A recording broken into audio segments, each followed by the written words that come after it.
This episode is brought to you by Delaware Orthopedic Specialists.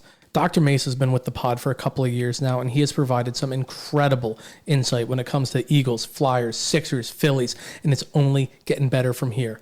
Obviously, we're hoping for a very healthy season and that we don't need to hear his injury updates as often as we're inevitably going to, but at least you know where to go to hear the best updates. And now you know where to go when you try to be a weekend warrior and end up being on the injury list yourself. Delaware Orthopedic Specialists, locations all throughout the first state. They are the only fellowship-trained surgery center here in the state of Delaware, so really, why would you trust anyone other than a specialist? You hear his expertise here on the pod. Now let his expertise at the table and all of the providers there work wonders on whatever injury or illness you have. Head on over to delortho.com or give him a call, 302-655-9494.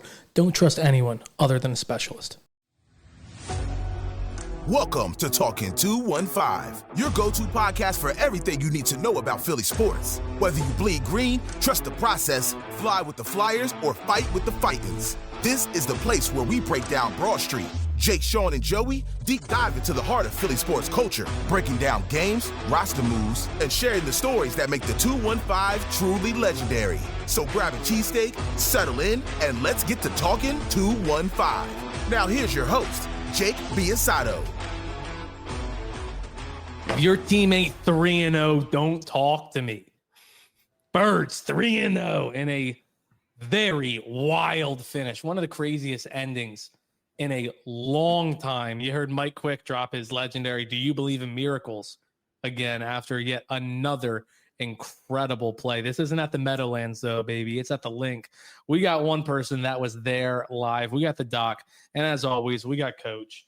Gentlemen, what a wild game. Doc, I just want to have the insider's perspective. You were at the game, start off with an incredible interception, fly right down, score a touchdown, and then the next 2 hours must have been hell. Yeah, I mean, it just started to unravel. We started getting the 3 and outs and the 3 and outs. And then I kept thinking to myself, just get to halftime, make the adjustments, whatever. Just, although they don't make adjustments apparently, but just get to halftime in a reasonable thing, which I felt they dodged a lot of bullets. They were getting field goals instead of touchdowns, which I'm like, this is kind of keeping us in the game a little. But then when the second half came out, I was walking out and I was looking at the TV, and that's when Jalen got sacked and fumbled, and then they scored. And I'm like, that's when I honestly felt like they're not coming back. But ticket was paid for, so I kept watching, and they turned it around, and it was kind of amazing how they kind of just turned on a switch, it seemed like, and just started to go downfield and throw the ball and make completions. And I think part of it was the Rams probably thought they had this game in the bag. So I don't know if they changed their scheme defensively, but they let us go. And then, obviously we got that last touchdown, and we do what Eagles teams do, is let the teams march right down the field when there's still time on the clock to get them in scoring range, which drives me bananas, but it's happened through multiple defensive coordinators. So I think it's just in our DNA to allow that to happen. But when we got there, I was just praying, just miss it. I wasn't praying for a block, but when I hit that, the crowd went crazy. And then like they said, the icing on the cake was him scoring that last touchdown, a walk-off touchdown. I'm sure a lot of betting fans were not happy with that, but that doesn't matter to me. A win's a win, but that was just awesome to see him marching down the field. I mean, that was the exclamation point on his transformation. I think, I was so happy for Jordan Davis and the game he had. Oh yeah. No, I mean, there's a legitimate argument to be made that he's been better than Jalen Carter thus far this season.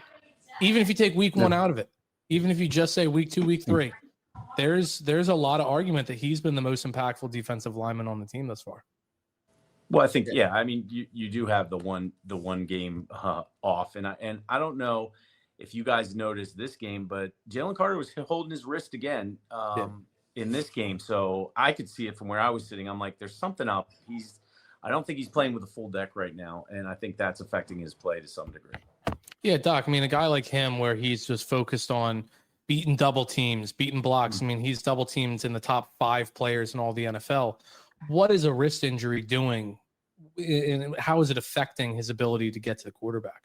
Well, first of all, I'm not convinced it's a wrist injury. I think he may have something in his shoulder. He may be having some injury to the nerves that's affecting his wrist. So a lot of times when people have shoulder subluxations or things like that, the nerves run down. So it may not be a wrist injury in and of itself. And they mentioned that he had a shoulder injury. So he may be having some shoulder instability, some subluxation, which is causing him. So every time he hits, he potentially causes that, what we call a dead arm effect to that arm. And I think that's why he's holding his wrist, because I think he's getting that dead arm effect, which is dangerous because it's going to affect you every time you try to make a tackle. So I don't know. This is pure speculation. I think he's grabbing his wrist more so because of what's going on in his arm than the wrist itself. But either way, it's affecting his upper extremity, and that's a key component to his ability to be a great defensive tackle. So I think it probably bothers him more than he's letting on to letting us see, at least. Well, Doc, whether we love it or not, you've been a part of the podcast. I mean, we love this part. You've been part of the podcast for about 3 years. Whether we love it or not, you've pretty much never been wrong. So let's assume that you're correct here in this potential diagnosis. What's the course of action here? Is it really something he's going to have to deal with the remainder of the season? Is it, hey, once they get to the bye, they should be able to just kind of have that time off to get him back right? What are we looking at here if that is the case? I think if it's a subluxation and not, if that's truly what we're dealing with, I think that it's a matter of resting. It would obviously be helpful getting to the bye week, but I think there are ways to kind of stabilize it by doing some exercises, working with your trainers. And also there are various braces that can stabilize the shoulder. I mean, you get players that actually dislocate your shoulder that can play through the season with a brace to stabilize it. So this is one thing where I think he can still be an effective player, but I don't know if it's going to completely be gone if that's truly the diagnosis. I got you. Coach, going to you. You're much like me. We like a beverage during the game. For the most part, we're watching the game from home, from the bar, something like that. I would imagine, if I know you well, which I feel I do, we were both a few beverages deep. Maybe a little more so than most weeks due to the nature of the play that we were witnessing on the field. What were your thoughts when we started this comeback? Well, first in the first half, I kept saying to myself, I can't pinpoint or remember how bad of an offensive performance I just witnessed.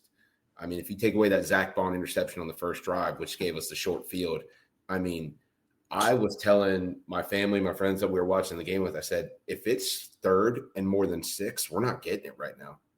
There's nothing we can do. I have no faith in this offense. So I was completely dejected. In my brain, I had in the drafts, I had the tweets, hey, can't win them all. This was an ugly one. Get right, make sure Lane's okay. And, you move on. The Rams are a tough opponent. Had all that stuff talking about offense needs to be fixed. And then I don't know what happened at halftime, kind of like we talked on the show last week where coaches say people don't make adjustments at halftime. No, they did. They made adjustments at halftime in the last 2 games. I don't care what anyone says, specifically on offense, whether that was more up-tempo, more no huddle, more spreading it out. Hey, look, the run game just isn't working, so we're not going to go pistol and play action because the defense isn't buying it anyway. Just spread them out and go to your best players. I mean, if you want to call that an adjustment, that's what they did. I still can't believe they won that game, Jake. I still just don't. I've just never been more sure that game was a loss after like the first drive of the second half than ending up and winning that game. I can't believe it. Yeah, I mean, like you said, other than that shortened field, there wasn't any moment in the first half where you're like, oh, we're driving. All right, here we go, getting in a rhythm. Yep, like I like what I'm seeing here. I mean, it was that first drive, and then it was, I mean, we were joking. We were taking a drink when they would get a first down. And we were stone cold sober in the first half. And you still had no confidence that they were going to get it. No, if they got a first down, it was like they got 10 yards on the third play. Like they got the first down. And then you're like, all right, and they punted. Yeah. I mean, other than the very last punt, Braden Mann, kid's got a leg. Good. He's a very good punter. Kid's got a leg. Yeah. Very good punter. Definitely helped us out. Look, when we're looking at a 1-point game, those punts played a big part of it, making the Rams have to go the whole field. That's all I'm saying. Speaking of special teams, Doc, since you were there, I wanna know what the collective noise or groan was from the crowd every time the Eagles tried to field a kick return. I think there were, if I'm not mistaken, someone correct me here. I'm not trying to be funny when I say I think it was 5 or 6 in a row where there wasn't one clean return. Was there like a collective like groan within the stadium when that was going on? Oh, there were screams. There was, and it was, I guess they figured, I mean, you got to give the Rams credit. They figured out something. They were kicking that ball. It was coming in weird angles. And I think, people was like, oh, the sun was in their eyes. Well, it happened both halves. One of the half was in the shade. I think that, I guess they figured out a way. I mean, kudos to them. They figured out a way to kick a ball that these guys aren't used to fielding. It was more of a line drive than a drop. And No, I mean, Doc, they played a replay on TV. Yeah. I was saying, I don't know how you kick a ball off a tee the way that they were able to do it. I mean, it truly was the ball. Like, this is the ball. Here's a point. Here's a point. The ball was traveling through the air like this. Yeah. No end over end, no spiral. I mean, they were able, and I'm like, look, off of, like, if you drop kick it like a punt, I can see you being able to kind of control it and everything. Yeah. Off a tee, I don't understand how the physics work to where you can kick a knuckleball that's shaped like that off of a tee. But neither did Mechie and Tank Bigsby. They couldn't understand it either. No, they obviously had no idea what was coming at them. And, people, I mean, obviously at that point, people were frustrated to begin with. And then every time you get the ball back, there's some screw up and you're lucky you get the ball back and then you get 0 yards and you're playing a long field the whole time. But it was some of the funkiest stuff I've seen kicked. I was like, what is that? And, it's strategy and it worked. I mean, for the most part. I mean, they're the number one team off of kickoffs for, leaving teams with the most yards remaining. I'm sure there's a more eloquent way to state that. Yeah, opponent starting field position off kickoffs or something like that. That was really the turning point of the game. If you take away like the bad offense, I'm talking about the sluggish start for us. Our starting field position was like the 10, 11, 12 yard line, and it seemed like every one of their possessions was at the 34, the 35. I mean, that's a huge difference. Yeah. And then we kept getting penalties off the kickoffs and get back. I mean, we were against the goal line a lot of times because of mistakes fielding the kick and then mistakes in, with holds and all that stuff. And obviously you say, well, it's stuff you got to clean up. But it just definitely hurts starting that far back, I think, you talk about the strategy. I think one of the things was just, adjustments at halftime was getting the other Johnson in, because watching Pryor was scary. I mean, you could see it's like this guy's going right in, no one's going to block him, and they were trying to help him out, and they were screwing up the blocking schemes. I think the offensive line had probably one of the worst worst half I've ever seen them play. Yeah. No, and it's weird. It's like Matt Pryor's been cut by this team how many times? Fred Johnson did such a good job last year. How he wasn't the first guy up blows my mind. Because I mean, we're all in this pod. Like, Jeff Stoutland can do no wrong. Like he is perfect when it comes to coaching offensive line. But it's like, dude, whose decision was that? You'd have to imagine it was Stoutland's.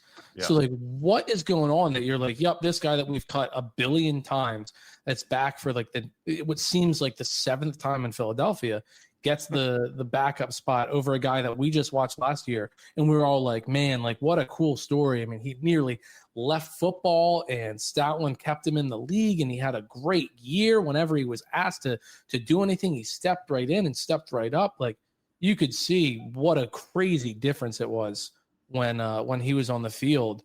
But then Doc, obviously, speaking of Lane Johnson, goes out with what he said was a stinger. Missed the game. After the game, he said, I'm optimistic. I'm gonna be out there week 4. Is that something you can pretty much know right then and there? This is a couple hour, maybe a couple of day thing, but this is nothing long term. Yeah, usually I don't know his history, but a stinger, when you basically in football you get tackled and I think it happened on a tush push, to be honest, ironically. And I think what typically happens is your neck gets kind of twisted to the side and you stretch out the nerves here. So the nerves in your arm kind of short circuit. You get neck pain, but you also get weakness in the arm. And that's the reason why most likely an offensive lineman doesn't come back, because he can't put his arms up. And for me, it varies. I mean, I see a lot of these in high school and college, and basically it's a question of return to function. So if you can demonstrate strength and range of motion, you can get back to play. I mean, I've had players return same game, but I think out of the air, he probably had some lingering symptoms, and maybe by the time the game was over, they had resolved, and that's why he was confident that he was going to get back. And again, I don't know his history. I don't know how many times he's had him in the past, and that's a concern if he's had multiples but I can't recall him having one of these, at least in his professional career. So I think it's more fluky than, some of these guys, they're prone to these because of their anatomy or they have a small canal and they're more prone to these injuries. But I don't recall him ever having a history like this. So I think there's a very strong likelihood that he can come back. Yeah, and play at top level, not really have any residual effects. Yeah, and with stuff like that, it's not any higher risk to occur again, or is it you're more prone to it? Well, no, not necessarily. I think that, some people anatomically are prone to it because of, like I said, a small canal. But some people, what I usually recommend, if it's depending on position, but putting them in a horse collar or putting something that prevents that hyperflexion of the neck can really make a difference.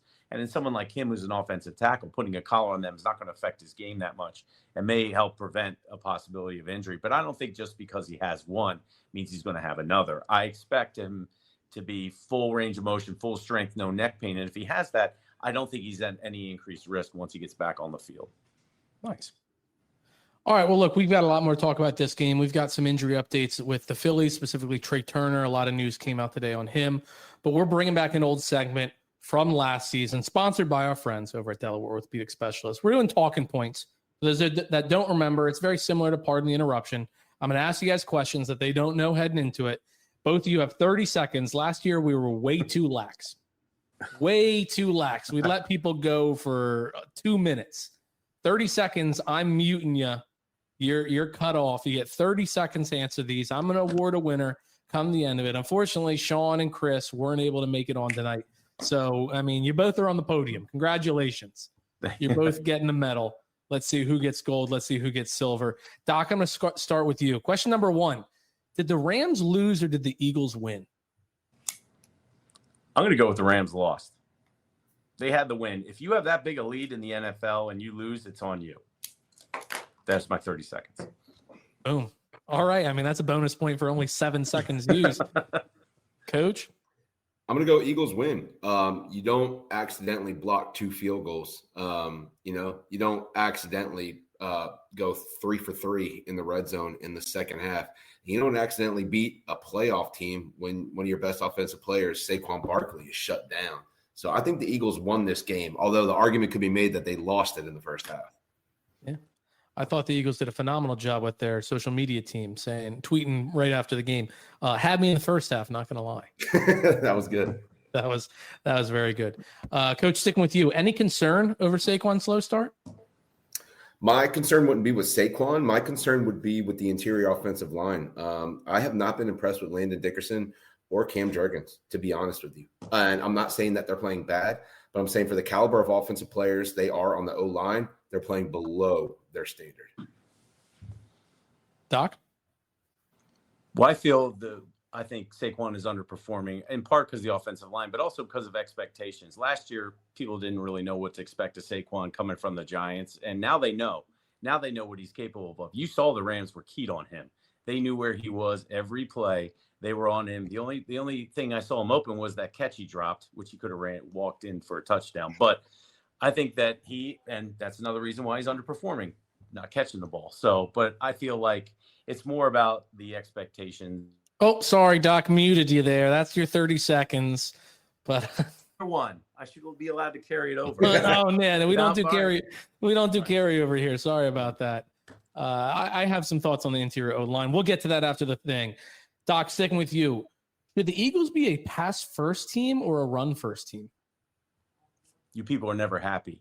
Last year we passed first, and it's like, oh, we got to run. And then we went to the run and went to the Super Bowl. I say stick with the woman you came with. And if you win with the run, you should stick to the run. This was an emergency. They got behind, and they had to resort to the pass to make up the deficit. But I think you should be a run-first offense because that's where our strengths are. All right. Coach? What was the question again, Jake? Should the Eagles be a pass-first team or a run-first team? Yes. That is my answer. Excellent. Doc, I'm going to stick with you again. You get first one here. Would you like to bring back C.J. Gardner-Johnson, recently released from the Houston Texans? No. Next question. Coach, do you like to bring back C.J. Gardner-Johnson, recently released from the Houston Texans? Absolutely not. I think whether you're into math or science, you know what a pattern is. If you look at CJ about to be on a 6 team in 5 years, I think that is a pattern. And we've also found a common denominator as well in that scenario. Also, I'm not trying to stunt the growth of Andrew Makuba at all. We've seen that this kid has talent. Why bring him into that same room with him and lose reps? So no. All right. Well done. Well, you had 4 seconds to spare. Well done. Coach, sticking with you. Last question. Is Michael Clay good? Because we're looking at the worst starting field position in Eagles history on an average basis throughout a game, but we're also looking at 2 blocked field goals. I'm going to say Michael Clay is good because, Jake, we talked about on this show for years now, the sign of a good coach is the ability to adapt and adjust. And Michael Clay went from being one of the worst special teams coaches in the league to one of the best in just 1 year's time. So he's adjusted a lot of things. I don't think he could help that we had 2 dumb returners back there that don't know how to handle a squib kick. Fair enough. Fair enough. Doc? Well, I'm going to have to agree. I think he's better. He's much better than he was. And I think that, yeah, some things are thrown out. I mean, could he have scouted the Rams kicker ahead of time? Possibly. But, I mean, I don't know how anybody could have foreseen that, ahead of time. And having new, like you said, having new returners is a problem. Well, one new returner. And the question is, did he put him out there? And if he did, then he should have switched it up somewhere in the game. A good coach would have. Fair enough. Well done. 3 seconds remaining. I know I said that was the last one, but I actually had more. Coach, going back to you, is the outcome and the way that they won this game, having their offense just completely open up in the second half, airing the ball downfield and it being successful, and them ending up winning the game, the best thing that could have happened for the Eagles in the sense that it might have woken up Kevin Patullo? Yeah, I think anytime you play that bad and then rebound, show Dr. Jekyll, Mr. Hyde, I think it is a great thing because it shows you that, hey, we're not slow playing this. We don't need the training wheels on anymore. Let us go. We've been doing this. We know how to win. Eagles can win either way, running or passing. But, yeah, this was a great thing. Doc? Yeah, I agree. It was a good thing. And I think to Coach's point, you are showing that your team can win in multiple ways. They can win a slugfest. They can come from behind, and they can be front runners. I mean, they've won a real close game, and they've won a huge comeback game, and those are the harder ones to win. So now we just got to blow somebody out. Hopefully Tampa. That would be nice. All right, that is Talking Points presented by our friends over at Delaware Orthopedic Specialist. Unfortunately, he gets bonus points from being from Delaware Orthopedic Specialist. Edged you out by 1 point. Would have been a tie. Would have been a tie either way. You can both be very proud of your performance there in Talking Points. I have a few things to talk about in relation to those questions. You brought up the interior offensive line. I have a lot of gripe with, obviously we're talking about adjustments a lot in this episode. The interior offensive line has been struggling. And again, not awful. They'd be good on a lot of teams. They'd be very good on a lot of teams, just comparatively to what the level that we know they can perform at. I also put a lot of this on Kevin Patullo. At no point did it feel like we saw an outside rushing attempt. Like we just kept, I mean, the memes were hilarious. It was just like Eagles offense, and it showed a Madden play call where it was just halfback dive right up the middle. Like every single time we just didn't try to do anything to get him outside the tackles. We didn't pitch the ball to him. And I mean, like if you look back at it, we might have tried it once or twice. But we did do a pitch. But you want to know the irony of the outside pitch? Well, we lost like 3 yards. Right to Matt Pryor's side, who blocked no one. And oh, well, then I still put that on Kevin Patullo. But it's just like at some point you gotta stop going to the well when it's dry. You got to try something else here because it just was not working. And I have a lot less concern about Saquon, specifically because like at some point you got to change something. Like we got to start running him to the outside. He's fast, he's strong, he's powerful. Like he doesn't need to be an interior rusher just because he's great at bouncing it and finding the holes and then bursting through it. Doesn't mean that's all we have to allow him to do. Do you think it's good or bad that we've essentially played very strong teams in the beginning of the year? I mean, would it have been better to play the Bengals without Joe Burrow or the Saints or the Giants early? I think that getting this kind of competition early kind of forces our hand to kind of be like, look, we gotta step up our game. And I think that Patullo is getting, I think, a little bit more confidence. I think this win is huge because imagine if we lost that game, he would be on the hot seat already 3 games in. So I think that it's important to also factor in who you're playing in these games. You're not playing, I mean, every team in the NFL is good, but there's various degrees. And I think that it does help us in the long run to get these games early, especially when you get wins from these games. But I think it actually helps to see who we are and what we can get away with and do and what our strengths are. Of course. No, I mean, you said, do you think it was a good thing? Like, hindsight, yeah, I think it's great. We won all of them. Like, we were able to win these 3 games, and we have a 4th tough one coming up. Like, if you asked that question before the season starts, I'd have been like, no, this is tough. Like, we're a team that doesn't do preseason. We do these joint practices, but I was a paramedic for the Eagles. Like, I witnessed them. They're good. They're competitive, but there's nothing like going out there and playing full contact football in front of a stadium in the regular season when it matters. Like, these practices sometimes they get a little chippy, but there's plenty of times where after each play, these guys are friends. They're dapping each other up. If the one guy, defended a good pass, like, it's not true NFL regular season competition. So if you asked me before the season started, I'm like, no, I mean, this doesn't bode well for us. We're historically a slower starting team. We have to get momentum throughout the season. We don't play preseason. We do these joint practices, but they're not a real accurate representation. We have a new offensive coordinator that's trying to figure out his legs. Like, I would much rather have faced a much easier start to the season to let us kind of get our momentum going. But now, knowing that we've won these 3 games, I'm like, fuck yeah. Are you kidding me? Like, we won these 3 games. Now it's just, hey, let her rip. Beyblade, baby. Just let it rip. We're going to play some bad competition coming here soon. As long as we don't shit the bed, we should be able to really see what this team's capable of. You really stretch out the playbook, try some off-the-wall shit to say, hey, when we do get into a tougher part of the season, into a tougher portion of the schedule where the games really, really start to matter, even though obviously mathematically every game matters the same. It just, no win's greater than the other, but towards the end, they become greater because of what they might accomplish. But that's a long-winded answer to say, yes, I think it is a good thing that we played tough teams because we know the end result. And also, aren't these outcomes kind of expected? You said you thought this was what was going to happen. And if I told you preseason we'd be 3-0 with those games ahead of us, you'd be pretty happy with the outcome. So, I mean, I think that people get so upset, but I mean, for the reasons you described, some of this is expected. We have growing pains. We do every year. Like you said, we start slow. And I think people are getting so down on the Eagles, and they really haven't. They've actually exceeded expectations. Coach, can you toss Doc a hat to put on backwards and cut off his sleeves? I felt like I was listening to you talk, where if you had told me I knew that was coming. That we were 3-0, that Saquon averaged 65 yards a game. I mean, but and that AJ Brown has 1 touchdown. Like, I thought I was listening to Coach here. It beats expectations if you base it on what you thought preseason. That's my point.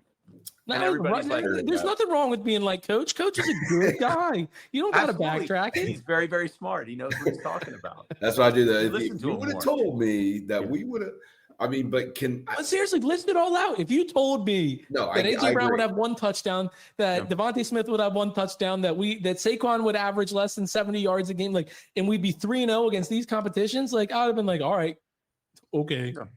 Like, think about that first 4 too. I mean, Dallas, Chiefs, Rams, Bucks. That's not easy.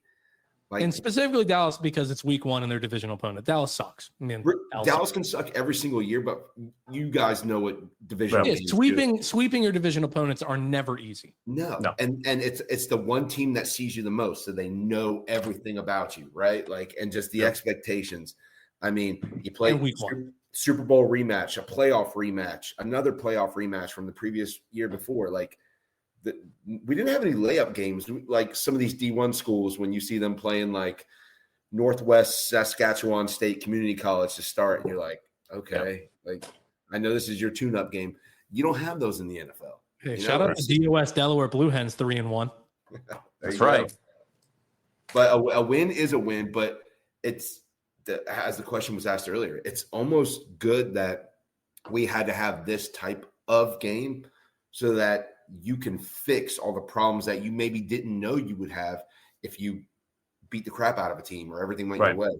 maybe didn't know, but you have. What did I even say there? Like it sounded decent, but No, the randomity of it was solid. There we go. Shout out Sean. Sean's randomity drop of the day. No, it's wild, and it really could be best case scenario. And I'm far now. Now I'm far from just saying, hey, we got to get rid of Kevin Patullo. I mean, we saw Jalen Hurts light him up on the sideline. I'm hoping John Boy and his lip reading prowess can really see what might have been said there. But it wasn't like a, hey, let's go. Yeah, we got one. We're on the board. It was like a, hey, I told you, motherfucker, like, let me loose. Speaking of the, hey, let's go, getting fired up, I don't know if there's a version of Jalen Hurts I love more than when he absolutely gets animated, the fist pump cussing. We heard the mic'd up with him in the playoffs. Like, I know we all love the stoic, silent psycho Jalen, and that's kind of cool when he's on the sideline. But when he turns up and lets his emotions out, I'm like, all right, you're not stopping us right now. There's this, I know what that is. Oh, yeah. No, it's because we normally see the stoic, no emotion guy, seeing him just spotlight on him in the Super Bowl, just, pan face and all. It's because of that when he gets hyped up, you're like, oh, okay, we're doing this. Yep. You guys messed up because he's awake now. Good job.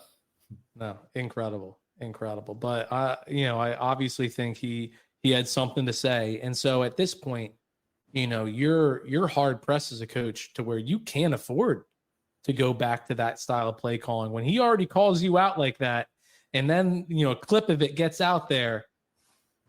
It's going to lead to some distrust in the locker room if then you're like, all right, cool. But we did win week 1 and week 2, and I'm going to go back to just calling it how I want to call it. Like it's going to hopefully light it up where it's like, hey, we can air it up downfield. And obviously we talked about you dance with who brung you, sticking with the run game first, being a run happy team. But everybody knows the run opens up the pass opens up the run. Like when the run ain't working, you got to air it out. Once they start, if you do it successfully and they start playing the pass, you start dialing up the run a little bit more. Obviously, this offense is best when you get Jalen, Saquon, everybody running the ball really well, and they have to really rely on that because we have Dallas Goedert, Devontae Smith, A.J. Brown, 3 guys that you can go to at any time. I mean, the past 2 seasons, how many times have we been like, oh, it's the Goddard game, it's the Smitty game, it's the A.J. game, and then there's sometimes where you're like, all right, it's just everybody. It's just an ass whooping. But having the ability, they all caught, all 3 of them. Oh yeah, yeah. But I mean, that was Dallas's one catch. Devontae had a good game, but I'm saying like week 1, Dallas Goedert shown. I mean, that was a great game from him. He was catching everything thrown his way. He was a huge part of them keeping the momentum drives going down the field. Obviously Smitty's had massive games. AJ's had massive games. It's the ability of if that run game's working, there's not one person that they can be like, all right, we have to focus on this. We've talked so many times that this team can beat you in so many different ways. And now that we have Vic Fangio in here, the defense and the special teams falls into the ways that we can beat you. We can hold you to under 20 points. We can score 50 on you if we have everything really going. Saquon can go off. AJ can go off. Jalen can go off. Devontae, Dallas, Reed Blankenship, Cooper DeJean, like anybody can go off. So I'm just waiting for them to really get this rhythm going, get Kevin Patullo a little bit more comfortable, a little more confident in what he can call where, kind of get a better feel for the offense because he is a rookie in this position. We all kind of need to understand that. And it's going to take him a little bit of time to get his feel for what it's like being an offensive coordinator in the NFL. I think you said that perfect, Jake. That people need to remember the pass can set up the run too. Yeah, 100%. When you have a mobile quarterback like Jalen, it's really tough on a defense to sell out in your mind, okay, this is a pass, or, oh, okay, this is a run. You constantly have to be thinking because of his legs being a threat and who he has back there as his running mate in the backfield. And then you're thinking, so it allows Jalen that ability to maybe see coverages and see defenses. 2 high shell, okay, we're checking to a run. If there's 1 single high safety, okay, we're outside the numbers, whatever the case may be. But yeah, we need to stop thinking that it's 1981 and we have to run 32 ISO every first down. And that was my biggest problem in the game, Jake. Our first down offense, besides the Dallas Goedert touchdown, I think we were averaging like negative 0.5 yards on first down for like a solid 2 quarters. Sick. Somebody showed a graphic, and like you talked about, like taking a drink for a first downs. If every second down is second and long, 2nd and 9, 2nd and 10, 2nd and 12, like on our own 8-yard line because we couldn't field a kick. Yeah, and this is where I give Patullo a tad bit of grace, because I'm like, now my playbook is just this now, because everything is 2nd and long and 3rd and long. That first down offense was horrible. Today's episode is brought to you by White Glove Car Wash. Family owned and operated for over 40 years, White Glove's always focused on giving you the best wash possible. With a satisfaction guarantee, you know that when you leave the White Glove Car Wash, you're leaving with a car that is spick and span squeaky clean. They are now offering unlimited car wash packages, which means you can go daily if you would like, to make sure that your car is always the prettiest car in the lot. White Glove Car Wash, locations in Delaware, Pennsylvania, and New Jersey. You're never too far. Just ask your smartphone, take me to White Glove Car Wash, and be prepared to get the best service you've ever seen. Interiors, exteriors, undercarriage, all done to your utmost satisfaction. Head on over to White Glove Car Wash and let them know that Talkin 215 sent you. Doc, what are your thoughts on, we all know, I mean, I could have done a drinking game on this and I would have been intoxicated. When it is 3rd and long, what are your thoughts on just we'll just give them 4th down. I'm going to do a draw up the middle every time. Maybe we'll get 6-7 yards. But what's your thought on punting essentially on 3rd down, saying, all right, we're just going to concede that we are not going to get a first down here. We're already backed up way deep into our own territory, where it's like, yeah, we're not going to be backed up so far that he's going to have to be straddling the end of the end zone to punt. But like when you're punting from that far deep, why not try and convert it on 3rd and 12? Why are we just doing a run up the middle for 5 yards? Well, I think the one instance when he did that, there we were back up against the end zone and we weren't doing a lot with the pass. So I think the fear is don't get a sack, don't do anything like that. So I think, I counted like 5 or 6 in this game where I joked. I was like, hey, if you can live bet it, bet everything you own on a run here. Like if it's like next play. I agree. I think you should mix it up, if nothing else, but to keep them honest. But, the one I remember was like a 3rd and 15. And I was like, yeah, you're not going to get those 15 and that part of the game. They were having some difficulty. I think if things are clicking, yeah, you go for it. I mean, they go for it on 4th down so many times. Why give up a down like they're doing? So I think that was more of a, hey, we just need better field position because our punter's playing great. We got to nail them back, as close to their end zone as we can. And yeah, they probably did it more than I actually recall, because at that point I kind of mentally checked out because we were playing crappy. But I think it is something that you should have almost, they never give up. So why give up? You know what I mean? Yeah. I think what bothers me a little bit about that though, guys, is like, I get the field position game, right? You don't want to take a safety, a turnover there, if you're holding in the end zone and whatever. But if you're going to do a draw on 3rd and 18, can I at least get A.J. Dillon in there so Saquon doesn't take like an unnecessary hit on a 3-yard gain that means nothing? Can you maybe put Tank Bigsby in there, maybe A.J. Dillon? Like if that's going to be the design of this play, maybe not have my superstar running back take that unnecessary hit. That's just my thing. Yeah. Well, that's a good point too. Because then we're going to be on here asking Doc about, Saquon's ankle injury on the pointless 3rd and 18 draw. Yeah. Speaking of which, Doc, I had already talked about it earlier. Trea Turner was out doing some runs. Rob Thompson said that he was running probably between 70-75%, doing a lot of change of direction, which we've talked about with hamstring is a big thing. So he was doing these runs, mixing in a lot of change of direction, was doing some live BP. It wasn't on tee. They were throwing it to him and everything. What kind of expectation can we expect? Is that can't be bad news? It's got to be good news as it pertains to rehabbing a hamstring injury. Obviously, the minor leagues are done for the year, so there's no rehab assignment or anything. So how important would it be for him to come in, get some live game action, especially if they lock in this bye and he would just have more time without being in a live game? I think it would be good. I mean, what I would do is I'd just pinch hit him just to see how he feels behind the plate. I mean, I wouldn't run the risk of putting him in the Twins game and having him fielding and cutting sharply. I mean, I think you got to just rest him as long as you can and do sports specific stuff in a controlled setting and then just cross your fingers. I mean, fortunately we have a good leadoff hitter now. So, there is some wiggle room. I mean, we haven't exactly been struggling with him gone, which is a big testament to the rest of the team. But I think that you run the risk anytime of going out there and pushing it and then getting an injury that can keep him out for the entire playoff. So I would be very protective in terms of where I'd put him in. I'd let him get some live at bats because I think that's helpful. But as far as fielding and stuff, it's going to have to, I think, rest in muscle memory when he gets out there. That's what I would do. No, and it's funny. I mean, when you talk, hopefully he gets the bye, they get that extra time. And people say, oh, the time off isn't good in baseball. It's good for him. It's good for him. Yeah. No, it's funny you mentioned the leadoff hitter. I mean, Harrison Bader, we might have to have a conversation that even when Trea Turner comes back, that he doesn't lead off. I mean, Harrison Bader has been such an incredible leadoff hitter. It's ironic. He's 0 for 3 tonight thus far. But aside from tonight, and we said that they're going to he's going to then finish 2 for 5, 3 for 5 the remainder of the game or whatever. 3 for 6, I guess mathematically would have to be. But he has been such a huge bright spot on this team since he's traded. He had like a week where it was a slow start. They brought him over. It took him a while to get his first hit. I think it was his first hit, a home run. Yes. The Phillies, yeah.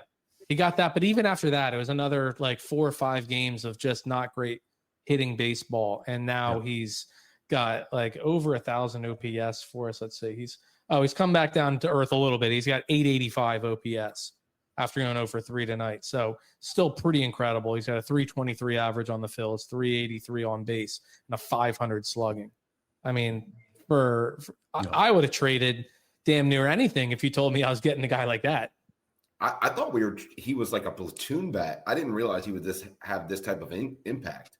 Yeah. I thought Bader was like the platoon piece, and then we were going to go after, a bigger center fielder or something like that. But yeah, I think he's been more than you can even ask for. And, between him and obviously Duran, our closer, I mean, what a trade. Like, are you really going to miss Mick Abel, Eduardo Tate that won't be in the bigs for another 4 years? And then I don't know who else we gave up in that deal, but it's nobody that we're going to talk about that's going to make a difference to this team winning the World Series in the next today to 2 years. Yeah. No, it's impressive. And look, you hate to see, like, I'm rooting for Mick Abel. His first appearance with the Twins, he got absolutely rocked. Yeah. And like, I'm rooting for the guy. I hope he figures it out over there in Minnesota. And I'm glad that he's, on a team that's hopefully going to utilize him for a little while. But yeah, I mean, I would have traded a lot more than we ended up getting for him if we knew we were going to get this kind of production. We still have club control of Duran for the next 2 seasons. I mean, at this point, Bader is almost a have to sign. Yeah. And he's always been a guy that just fits in Philly. I mean, his personality, his attitude, everything, he fits to be a Philadelphia Philly. So everybody kind of joked when he was traded, like, yeah, at some point in his career, he had to play for the Phillies. That's just who he is. But it's at a point where it's just, you have to re-sign Bader. You're kind of knowing that Castellanos is probably going after this year. Marsh is playing very well. Marsh is really playing strong. So you're like, all right, you bring up Crawford, there's your outfield. Crawford, Bader, Marsh, boom, boom, boom. You have your 3 pieces right there. You got Rojas as a platoon guy. You got, Kepler was a 1 year, so it's not even. Yeah. He's turned it around pretty. Yeah, absolutely. Well. Oh, he's turned it around in a massive way. Look at that defensive speed, though, Jake. If you talk about Crawford, Rojas, and Bader as your like 9th inning defense. Yeah, good luck finding a gap. Holy cow. Who knew Bader was so fast? You look at his sprint speed, he's like the second fastest on the damn team behind Turner. That boy's got wheels. Hard. He plays hard too. I love it. He plays like if Chase Utley was an outfielder, I feel. Nice. It's very perfect. Very gritty too, Fits Philly, man, I'm telling you. Yeah. He just fits the scene here. Doc, you going to any of the postseason games this year? You get your postseason package? I think so, yes. I think I'll be going to 1 or 2, hopefully. Yeah. You may grace them with your presence. Yeah, it's baseball, but yes. It's baseball. Stop it. I'm just kidding. Yeah, I hope so. I mean, that atmosphere is fantastic. I mean, it's great. I was hoping for a doubleheader, but I think the city of Philadelphia has condoned those, so they're not happening anymore. How would you get out of there, Doc? How would you get out of there? Yeah, SEPTA's shut down. You It's do both. You do gridlock. both, and you just suck it up. Those doubleheaders are ridiculous. You see the Eagles at 1:00, and then the Phillies play at whatever 7. It's brutal. It's a recipe for disaster, and I think they purposely got rid of those because of the body count. Somebody's got to invent like a sky taxi, like a helicopter that just Ubers. You live by the sports complex, you die by the sports complex. Yeah, I mean, last year was it 2 years ago, the Carmageddon, where they had the home opener for the Flyers. For the Germany-Mexico friendly. Germany-Mexico, so the Flyers home opener. And the Phillies, and the Phillies Diamondbacks in the championship series. Yeah. I was there. It was insane. You had to get to the complex at like 1 PM, or you were not getting in. I waited. Yeah, I mean, we were doing the big tailgates, so we were there 30 minutes before the lots opened, but it was insane. Yeah. That was the worst city planning thing I think I've ever seen. Yeah. I mean, the soccer was, and the problem is, you get these soccer fans who are oblivious to the complex because they never go there, and they didn't know what they were doing. They were going the wrong way, cutting across. Oh, it was awful. It can never be as bad as that. So I figure if you live through that, you can get through any of these other games. If you're willing to sit around in your car for 2 hours. Oh yeah. Well, you always save a 12er in the cooler for after the game, in games like that. Because you ain't getting home. No. By the time you drink them, sober up, you're still waiting in traffic. You're waiting for the traffic to die down. You're not waiting in traffic. That's true. That's right. Exactly. 12 years later. Yeah. Come on. No, it's gonna be an exciting time here in Philadelphia. Be interesting to see what comes of the postseason if we lock up this first round bye, who our opponents might be. Right now, it's looking like the Mets and the Padres. The Reds and Dodgers, I believe. It's flipped. I remember 2 days ago it was like if season ended today, and it was like I think as of this morning it was the Reds. All right, but the Mets have just absolutely shit the bed down the stretch. Like they might not make the playoffs. That's what I'm saying. The Reds hold that last spot over the Mets. But the Mets have a series with the Marlins. Yeah, coming up. So I think they're losing. They're 4 games below 500, and they've won their past 6. Who? I mean, the Marlins. The Marlins are hot. We're playing. They're 9-1 in their last 10. We're up 3-0. No. I mean, they're gonna have that win streak end tonight, where the Phillies are up 3-0 now, and that ain't changing. But yeah, I mean, right now the Mets and the Reds are tied. I guess you're saying the Reds hold the tiebreaker. Yeah, like if they all went out, the Reds would be. So yes, to answer your question in a longer form fashion, yes, they hold the tiebreaker. That's why I just had to describe it like that. That's pretty crazy. Yeah, I'm trying to. So are you saying that the Padres 2 games up on the Dodgers, and we are? I'll tell you right now. Yeah, I mean that's it. The season ended right now. Yeah, the Cubs and the Padres are in, along with the usual suspects. So the last spot is down to the Reds, Mets, or Diamondbacks. Diamondbacks are 1 game back. Reds and Mets are tied record-wise, but the Reds have the tiebreaker. Yeah. What a collapse. Yeah. I love it. It's a beautiful. Mets are going to Met, baby. Mets are going to Met. 12 games back from the Phillies with 6 games to play. It's a wrap. You love to see it. Anybody you're dying that you'd love to see? Like, what's our ideal matchup? Mets. Yeah. You know what? I don't know. I'm still scarred from the Mets from last year. I don't know about you guys. Yeah. But, 100%. Give me the inexperienced Reds. I mean, the Reds have got to be the team you want to face. They're dangerous, though. Especially if we face the Reds, it means they've won their first series. Yeah. And so it'd be Reds Dodgers we would play the winner of that series. All right.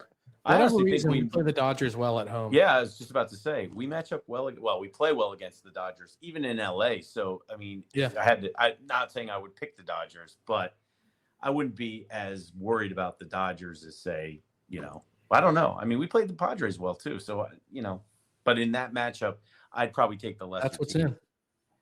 Yeah, yeah. If they do another one of those songs, that's a guaranteed loss right there. I keep thinking LA. We play bad in LA, but it's San Francisco, right? Yeah, we haven't won in San Francisco since like 2009. like 20 years or something like that almost. And if you've seen any of those games, like if you stay up late on a West Coast game to watch it, the Phillies will lose in ways that you didn't think existed in sports when they play in San Francisco. You remember we got beat on a walk-off inside the park home run this year against San Fran? Yep. Walk-off inside the park, like those don't exist. Yep. We lost another game where we had like 3 wild pitches in the 9th, and we're up for – I'm telling you, if you play San Fran is mathematically not eliminated. I don't think. San Fran? Yeah, are they mathematically eliminated? They're 3 games back. They're 2.5. Yeah, they're 2.5 back, but they only have 5 to play. Oh, so they got to pretty much win out. Yeah, if they win out and some other, and I don't know who get help. Playing. Yeah, they may be mathematically eliminated. I don't know. They might be after tonight. They might be eliminated after tonight if they lose and like the other 2 teams win. Maybe. Yeah, because I don't know who's playing who. Obviously, if 2 of the remaining teams that are tied play each other, one of them is guaranteed and the other one isn't. So, but as of right now, I don't think the Giants are mathematically eliminated. They're playing the Cardinals tonight in an hour. But I'm going to ask the question that you guys asked 2 months ago. Philadelphia Phillies a World Series team? Yes. Yes. The way they're playing now, absolutely. They're playing the best baseball. Well, they're playing the best baseball of the season for them. And I think they're playing better than a lot of these other teams right now. So, absolutely. It breaks my heart that you don't have Wheeler. It really does. Yeah. But I trust Christopher Sanchez. I trust playoff Ranger. And if you need those guys to go 7 innings and then you have Walker Buehler a third starter. I would. I 100% would. Yeah, he's got the experience. He's gonna 1 earned run in the 8 innings he's played with us. Like, I just don't know. I'm not expecting much from Nola. I don't know which Luzardo we can get. How can you expect anything from Nola? No, he's been horrific since he's come back. But I don't put him on my playoff roster. You have to. Yeah. Why? Why are you giving him the spot? I don't know if you're giving him a spot. Maybe you piggyback him and Buehler. Maybe you do that. I don't know. But I'll give Nola a spot for the wild card round. It's just I don't know. I think on paper, with everybody healthy, I mean the people that need to be healthy, like Trey coming back and stuff, I think, you're a World Series team. All right. Similar to the question I asked earlier about the Eagles. Is this team going to go as far as the pitching takes them or as far as the hitting takes them? Pitching. Because, I think, like you said, there's a little bit of questions there. I mean, historically, their bats have gone cold in the playoffs, but I think they've mixed it up a little bit, and maybe they got the juice right this time. I think Doc's right. I wanted to say hitting just because, like he mentioned, almost took the words right out of my mouth. Like, we know the bats will go cold. Like, we know there's going to be the Phillies have 1 hit through 5 1/3, and you're like, come on. But I think if you get the best versions of Sanchez, playoff Ranger, and Luzardo, Walker Buehler is one of the best playoff pitchers, like the last decade. And then on that back end, you got Duran shutting stuff down. I think you can compete with any pitching staff in baseball. So it may just take your superstars, Bryce, Schwarber, Trey, those guys just doing enough to allow this pitching staff to do what it does. Yeah, I'm going. It's going to go as far as the hitting takes us, and I mean, this is saying I fully expect the pitching to be great, because that's the thing. What's been most consistent? I get that. I get that point. Yeah, our pitching has been the most consistent part of our game. Like, how many times have we said, like, damn, like we didn't win that game, but like, how many games are you going to win when you only score 2 runs? Yeah. And that margin gets even slimmer in the postseason. I mean, you're not going to win many postseason games by scoring 2 runs. Like, if we get 3-run baseball, that we're only giving up 3 runs in the postseason, like, you got to be pretty confident in that. But you got to score at least 3 runs to go into extras. Like, It's going to go as far as our hitting will take us. We got to get timely hitting. I mean, even in this good stretch of baseball, we're still so bad with bases loaded. Like bases loaded, nobody out. If we get 2 runs, I'm like, all right, that's a win. Yeah. Like that's like timely hitting, unselfish baseball, and timely hitting are the 4 most important things for our postseason run. I mean, that's what it comes. And I'm confident. I mean, you heard me 2 months ago when you asked that. I said, no, they're not. Could they be? Sure, but no, they're not. They are. They clearly are. They're one of the best teams in baseball right now, and they're hot and they're playing well. Everybody is participating in this. Everybody's producing. I mean, Otto Kemp gave us another home run tonight. Schwarber's heating back up when we need him to. Bohm, when he came back, has been electric since he's been back. JT's come back down to earth, unfortunately. I mean, he was shutting all of us up for a 3-month stretch there. He's come back to not being great at the plate, but he always, in postseason, he always steps it up. He's always good for a really clutch hit. Trey, I'm confident, is going to come back doing well. I mean, Bader, I don't even have to mention. I mean, Bader is the best hitter on the team right now. He's clutch. He's consistent. He's unselfish. It's just every time it's the same thing. So it really falls to me on the hitting because I'm already so confident in the pitching that the one thing I have a little bit less confidence in is the bats. So we're going to see. Yeah, I think we're all going to be on an episode here talking about how disappointed we are with runners in scoring position in one of these playoff games. I just know. Well, I think the reason I'm concerned about the pitching is you have your number 1 pitcher, Sanchez, who doesn't have a lot of playoff experiences, and maybe the stage may get too big for him. I mean, it hasn't as of yet, but that's what worries me. You don't have a Wheeler or a prime Nola as your ace. Your ace is recovering from surgery. So that's what worries me about pitching. And yeah, if Sanchez pitches like he's had all year, then yeah, I feel a lot more confident. I just worry that maybe the playoffs turning it up a notch, the spotlight may be too big, but who knows? It remains to be seen. And that's my concern. Yeah, Doc, I think it's a little unwarranted. I think you forgot Dak Prescott plays football for the Dallas Cowboys. We're talking about Christopher Sanchez. He's a pitcher for the Philadelphia Phillies. I know, it's tough. The similar skin tone, but we're talking about a guy that has just not yet been proven to collapse when the lights are on. Dak Prescott, obviously, we know fourth quarter when they're down, playoffs, anything like that, like he doesn't perform. Christopher Sanchez, he's a pitcher for the Philadelphia Phillies. I was thinking Mark Sanchez. My bad. Oh, yeah. Yep. I understand. Similar skin tone. Yes. Again. Similar. Can't tell them apart. Dan, we can cut that. Not touching that.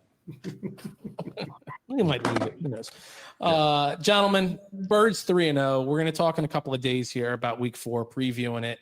We're talking about Phillies in San Francisco. Eagles in Tampa has not been good over the past couple of years. But you're not going to hear me on this podcast in a couple of days predict the loss. That's never happened, and it's not going to start this week. Final thoughts. My final thoughts are all you idiots that talk about the tush push, all you idiots that say Hurts has a super team around him, all you idiots that say, oh, it's only because Saquon Barkley. Guess what? You've shut down Saquon Barkley in 3 straight games. We were down 20 in this last game, and Jalen Hurts put the team on his back once again. Yeah, he got some help from his teammates because that's what football is called. It's a team sport. But stop criticizing and stop critiquing shit that you don't know anything about. Top 5. 19 points. But yes. Doc? A W is a W. That it Eat is. a W, baby. Eat a dub. Let's just eat a dub. I mean, end the episode the way it started. If your team ain't 3-0, don't talk to me.